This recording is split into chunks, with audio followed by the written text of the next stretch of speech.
로마서 강의 두 번째, 원수를 갚지 마십시오 라고 하는 말씀의 제목으로 주의 말씀 함께 나눠보고자 합니다. 우리말에 이런 말이 있죠. 아해 다르고 어해 다르다 라는 말이 있습니다. 말을 어떻게 하느냐에 따라서 그 듣는 사람이 기분이 좋기도 하고 나쁘기도 하고요, 일이 잘 되기도 하고 잘 안 되기도 한다라는 것입니다. 같은 의미라도 전달의 방법에 따라 다를 수 있는 아해 다르고 어해 다르다. 사실 어떻게 말하느냐에 따라서 다른 결과, 다른 생각, 다른 판단을 하게 되죠. 예수님 말씀에도 이런 게 있습니다. 예수님은 원수와 대적에 대해서 이렇게 말씀하셨죠. 마태복음 5장 43절에서 44절입니다. 우리 함께 읽어보겠습니다.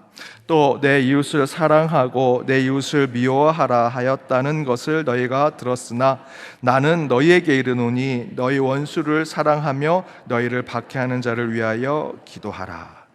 예수님은 원수를 사랑하라 말씀하죠. 그 이전의 율법에서는 눈에는 눈, 이에는 이, 내 이웃을 사랑하고 원수는 미워하라 라고 얘기했는지는 모르지만 이제 내가 너에게 새 율법을 준다. 원수를 사랑하라 라고 얘기하십니다.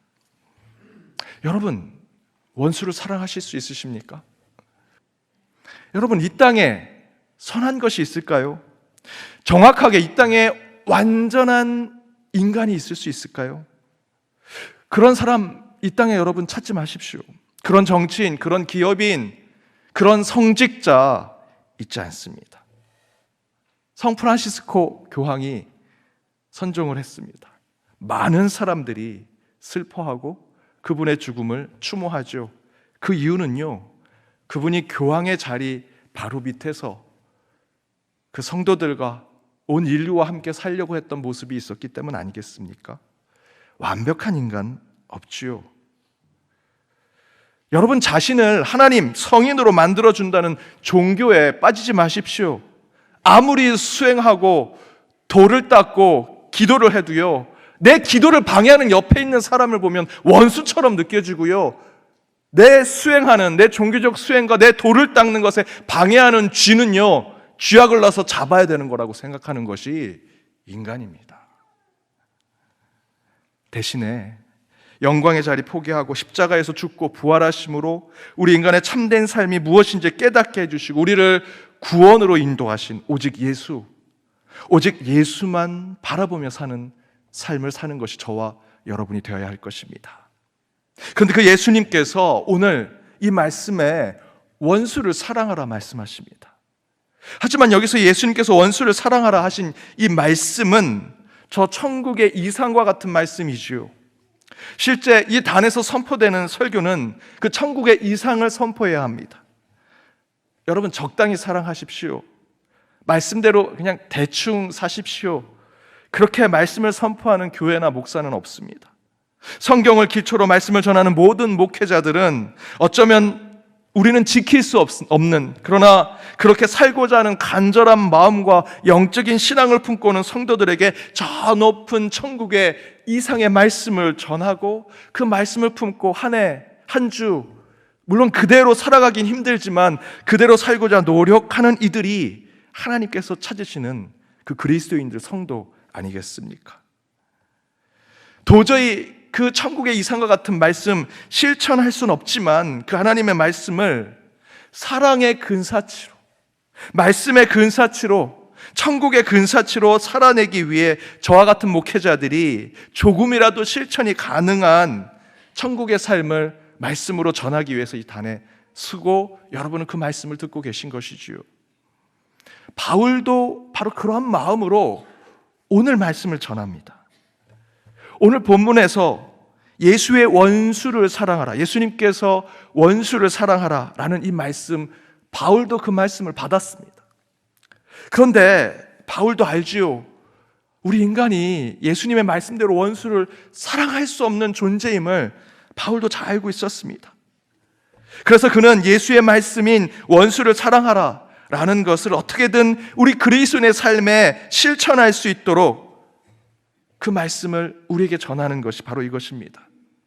원수를 사랑할 수 없다면 원수를 갚으려고만은 하지 마라. 그래, 내가 알지. 그래, 나도 살아보니 원수는 사랑하기 참으로 힘들어. 예수님의 말씀이지만 정말 어려운 난제와 같은 거야. 그렇다면 이 말씀을 어떻게든 지켜야 하고 천국의 삶의 근사치로 가고자 하는 것이 우리의 신앙이라면, 그래, 원수는 갚지 말자. 곧 원수를 갚지 말라는 것은 다르고 다르다는 말처럼 원수를 사랑하라는 예수님의 말씀, 그 가르침, 그것을 어떻게든 지키려고 하는 우리 죄인된 우리가 그것을 살아내려고 하는 방법이라고 할 수 있죠. 원수를 사랑할 수 없습니다. 하지만 그 말씀을 이상으로 삼고 저와 여러분은 원수를 사랑하는 그 근사치로 가기 위해서는 원수를 갚지 않는 삶을 살아야 한다라는 것입니다. 그래서 바울은 오늘 본문에서 이렇게 증거합니다. 19절의 말씀입니다. 함께 읽겠습니다. 내 사랑하는 자들아, 너희가 친히 원수를 갚지 말고 하나님의 진노하심에 맡기라. 기록되었으되 원수 갚는 것이 내게 있으니 내가 갚으리라고 주께서 말씀하시니라. 바울이 분명하게 얘기하죠. 원수 사랑해야 돼. 맞아, 그건 맞는데 그 예수의 이상적인 말씀, 그 말씀을 우리가 마음에 품되 우리가 살아가는 일상의 삶에 그것을 지킬 수 없으니 오늘 이 19절의 말씀대로 원수 갚는 것은 하나님께 맡겨라 이야기하고 있습니다. 지난주 목요일에 우리 교회에서 서울노회를 열었습니다. 111교회 또 수많은 기관들, 그곳에 속한 총대분들이 이곳에 거의 600여 분 오셔서 저희들이 11년 만에 개최한 서울노회를 정말 은혜 가운데 잘 마쳤습니다. 많은 성도님들이 여러분의 기도의 자리에서 함께 중보기도 해주시고, 또 여러 성도님들은 새벽 4시부터 나와서 너무도 많은 헌신과 수고를 해주셨습니다. 우리 교회가 여러분 오늘 오셔서 아시겠지만 꽃이 활짝 피고 화단에 튤립, 여러 봄꽃들이 피는 모습을 보면 너무나 아름답지 않습니까? 총대들이 오셨던 분들도 이렇게 도심 한가운데 정원이 잘 꾸며져 있고 마당이 있어서 그 마당에서 서로 대화하고 차 마시고 이야기하는 이런 교회가 어딨냐고 칭찬에 칭찬을 아끼지 않으셨습니다. 그런데 오게티가 하나 있었습니다. 그렇게 오신 장로님 또 목사님들 중에 우리 수고해 주신 우리 교회 성도님들에게 마치 식당의 종업원을 대하듯, 식당 종업원에게도 그렇게 대하면 안 됩니다. 그런데 그렇게 하듯 반말하고 막대하고 언행과 태도가 조금 불손하신 분들이 계셨었다라는 얘기를 들었습니다. 제가 수고하신 우리 성도님께 그 얘기를 듣고 피가 거꾸로 솟았습니다. 우리 성도님들 새벽 4시부터 와서 고생하고 하나라도 부족하지 않고 잘 대접하려고 그렇게 수고하셨는데 와서 마치 밑에 있는 직원을 대하듯 하대하고, 요즘엔 밑에 있는 직원도 그렇게 할 수 없죠. 그런데 그렇게 하시는 모습을 들었습니다. 반말하고 불손하게. 그래서 제가 그렇게 얘기하신 분께 어떻게 생겼어요? 안경 꼈어요? 이름표 이름 봤어요? 제가 막 물었습니다. 이름 얘기했으면 당장 제가 뛰어가서 멱살 잡았을 겁니다. 정말 화가 나더라고요. 제가 우리 성도님들은 제가 지켜드리겠습니다. 그런 마음으로 제가 그 얘기를 듣고 너무 화가 나는데 성령님께서 제 마음을 가라앉히십니다. 그리고 이렇게 얘기하시더라고요. 김 목사, 이번 주 설교가 원수 갚지 말라 아냐? 너 그러다가 원수 못 갚어. 너 자네 설교 못한다. 이런 마음을 제게 주시더라고요.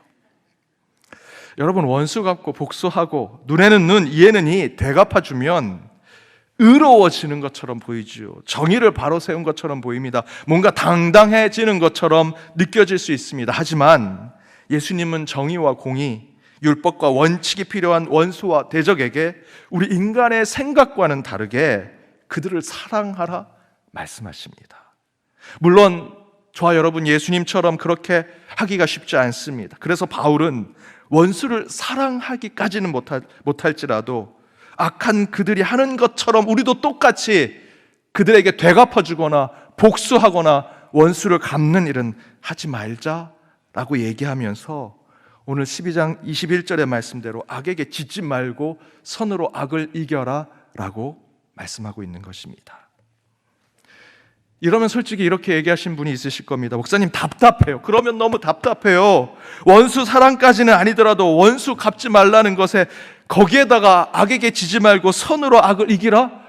아우, 하늘에도 가서 때려주고 싶고 그 사람도 해를 입게 하고 싶은데 어떻게 그럴 수 있습니까? 어떻게 성경에서 예수님이 그렇게 말씀할 수 있습니까? 말씀하실 수 있죠. 말씀해 보니요, 14절에 여러분을 박해하는, 여러분에게 채찍을 내려찌는 사람을 보고 축복하라고 얘기합니다.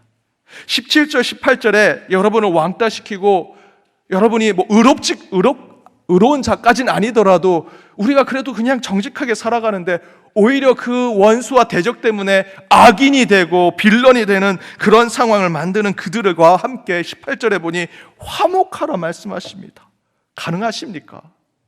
저는 도저히 불가능합니다.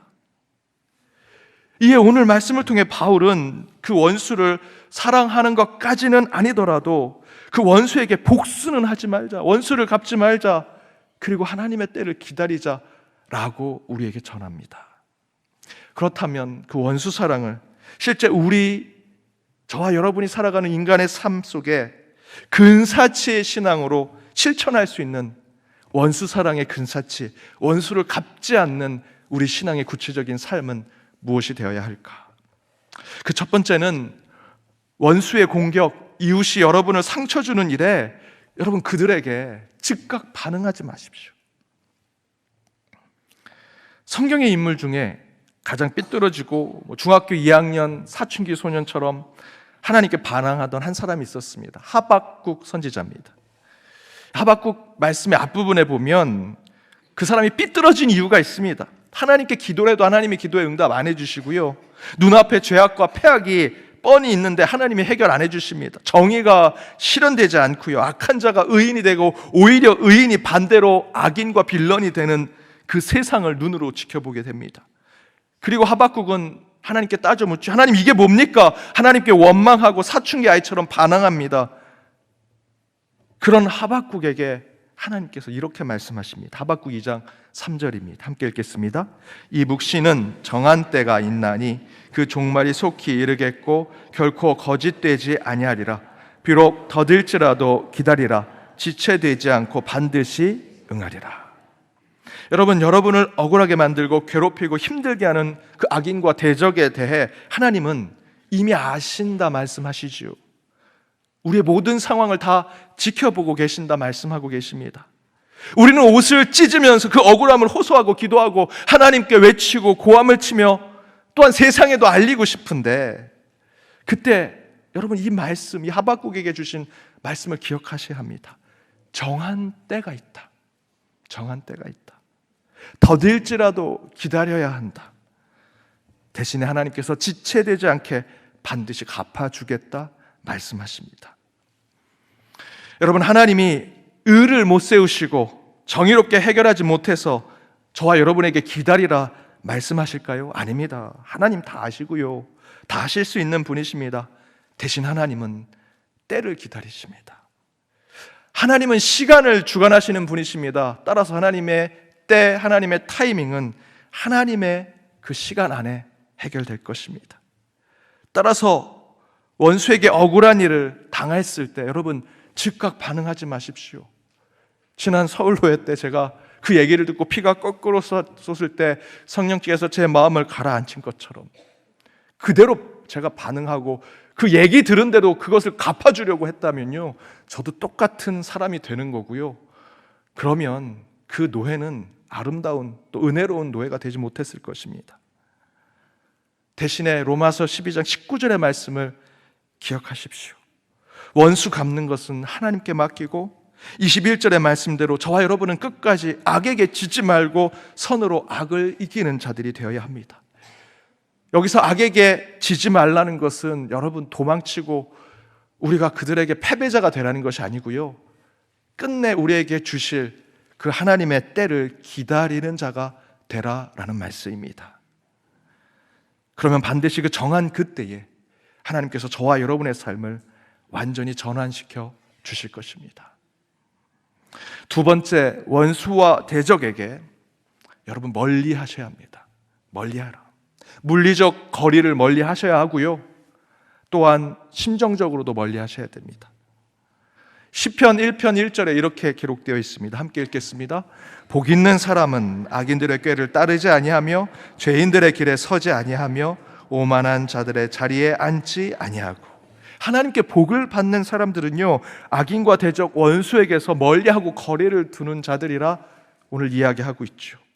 여러분, 아무리 성인처럼 살아 은혜가 충만해서 누구든 용서할 수 있고 사랑할 수 있겠다라고 생각해도요, 여러분 생각대로, 여러분 의지대로 하시면 안 됩니다. 하나님이 말씀하시지요. 복 있는 자는 악인들의 꾀에 가까이 가지 않고 죄인들의 길에 서지 아니하고 오만한 자의 자리에도 멀리 있는다. 원수와 대적에게 멀리 하셔야 합니다. 여러분 어떠실 것 같습니까? 이 영화 미량과 같은 상황이 여러분에게 벌어진다면, 여러분의 자녀를 죽인 유기범이 당신이 용서하기 전에 나는 이미 하나님께 용서받았습니다. 당신에게 용서를 구할 필요가 없습니다. 나는 이미 이 성경 말씀을 읽고 용서받은 자 되었습니다 라고 얘기한다면, 여러분 정말 그래요, 우리 같이 신앙생활 잘합시다 하실 수 있으시겠습니까? 어떤 분이 여러분 재산, 돈 사기쳐서 사기 당하신 분들, 제 주변에 또 우리 성도님들 계셔서 알지요. 자녀에서부터 부모, 배우자, 그 가정이 파탄이 납니다. 지옥과 같은 삶을 사는 것을 여러 번 보았습니다. 그런데 그 사기범은 저곳에서 땅 사고 집 사고 그 자녀들 돈 엄청난 투자를 해서 공부시키고 유학 보내고, 나를 사기친 사람은 저렇게 떵떵거리며 잘 사는 모습 보는데 그 사기친 사람이 나 교회 다니기 시작했어, 나 하나님께 용서받았어, 우리 같이 신앙생활 잘하자. 여러분 신앙생활 잘하실 수 있겠습니까? 못하죠. 못합니다. 그래서 성경은 이렇게 얘기합니다. 그 악인 곁에 가지 마라, 오만한 자의 자리에 앉지 마라, 그 죄인들의 길에 함께 걷지 마라 얘기하십니다. 원수와 대적, 여러분 그들 앞에 서서 가르치고 훈수 두려고 하지 마십시오.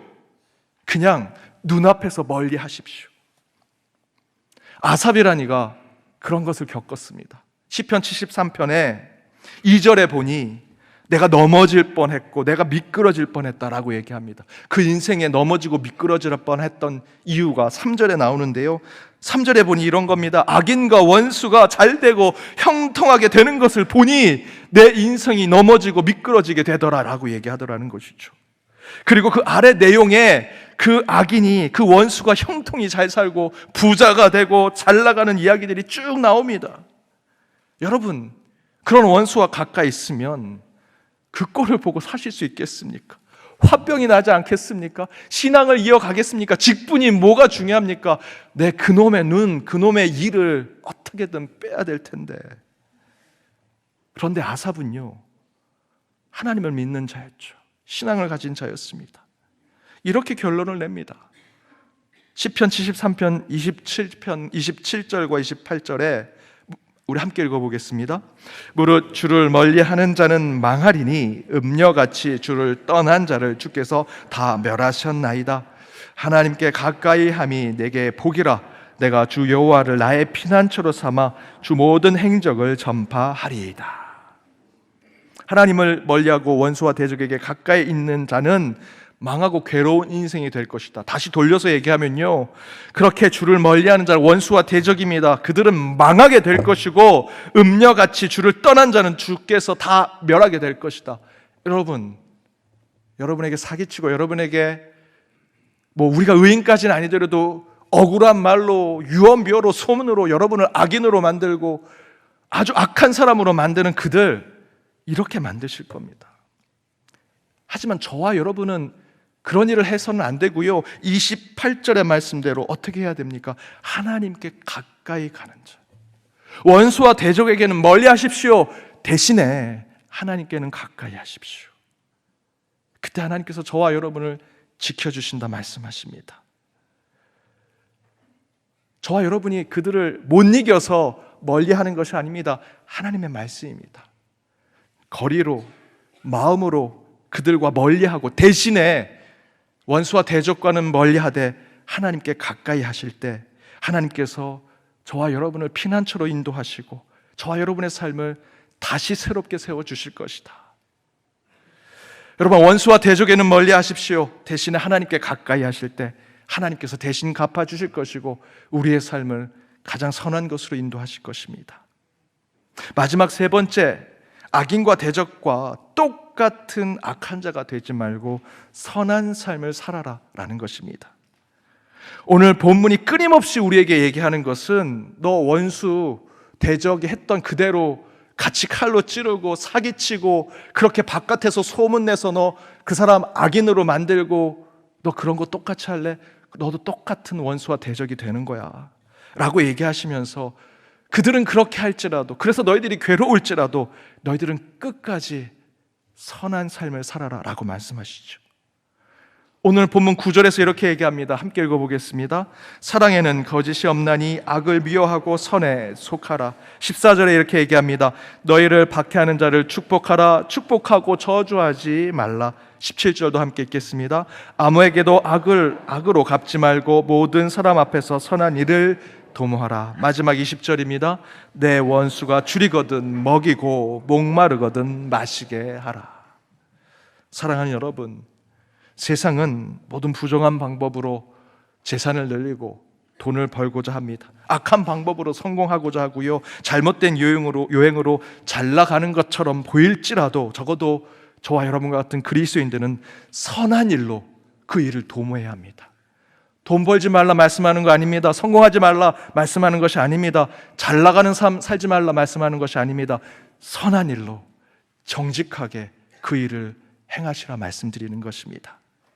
우리 그리스도인만큼은 원수와 대적, 세상과 세속의 삶을 담지 말고 정직하게 살아야 합니다. 그때 하나님께서 끝내 우리를 지켜주시고 복된 자리로 인도하실 것입니다.